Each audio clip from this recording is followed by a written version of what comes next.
I'm here today with Sylvia Nooteboom. Is that right, Sylvia? Yeah, it's right. Okay, excellent. When I hear someone talk about Sylvia and her shop in Holland, they often talk about the lady with so many Mark 6s. And Sylvia, can you tell us about the work you do and maybe a little bit about these Mark 6s that we hear so much about? Yes, I have a workshop attached to my home in the Netherlands. I started 5 years ago. I went to England for a repair course, and then I had to fix it out all by myself. I practiced 2 years, and after that I started my workshop. My partner bought some Mark 6s, and I have to fix them all for her. That's why they call me the Mark 6 girl. One question that I often get, Sylvia, is how can we spend so much time? You see now we spend maybe 60, 70 hours to overhaul one saxophone. And some people have said to me that, you know, what can you possibly do that would take so much time? So can you help me and run through the shop what you've done on this Mark 6 that you have? First, we looked at the whole saxophone and discussed what has to be done. Then we watched if the body is straight, and it wasn't, so we made it straight.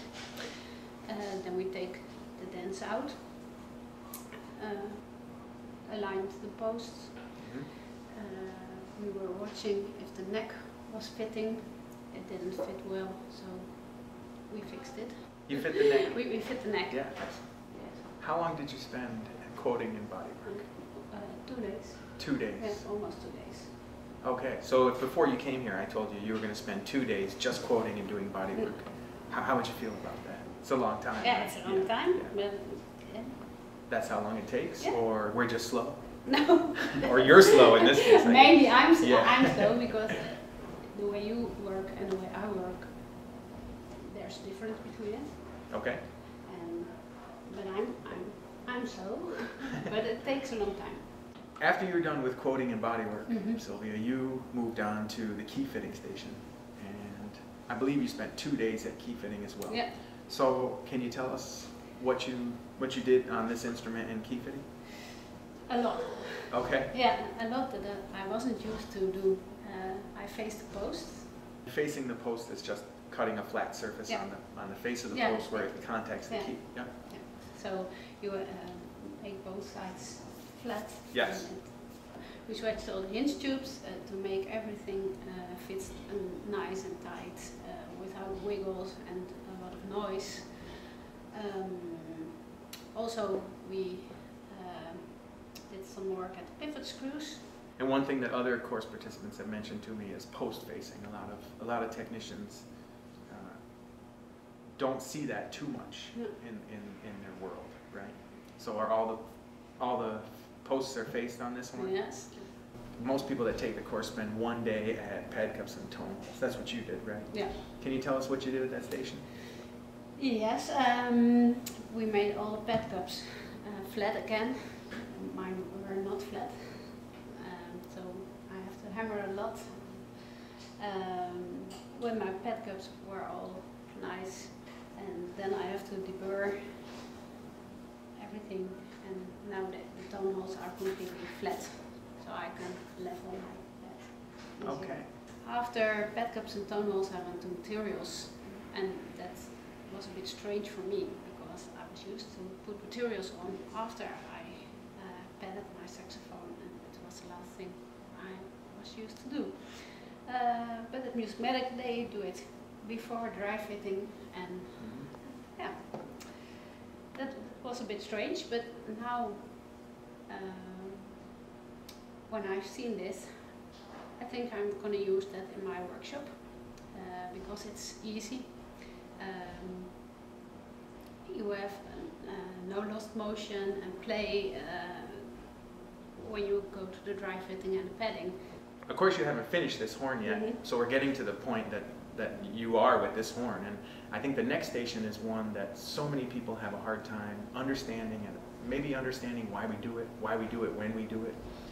Can you tell us about what you experienced at the dry fitting station? Yes, I was not familiar with dry fitting at all, so it was the first time I watched that way to a horn, and you make everything fit well for the pad that's sticked in, but with a kind of dummy pad. Yeah. So you can't harm your pads, but you turn them in the right direction, and I think that's a very nice way of working. Great. Yeah. Obviously, this horn isn't finished yet, Sylvia, No. as we're talking about. It doesn't have its keys on it. There's still work to do. At this point, you've spent a couple days at quoting and bodywork. You spent a couple days at key fitting, a day at tone holes and pad cups, a day at material.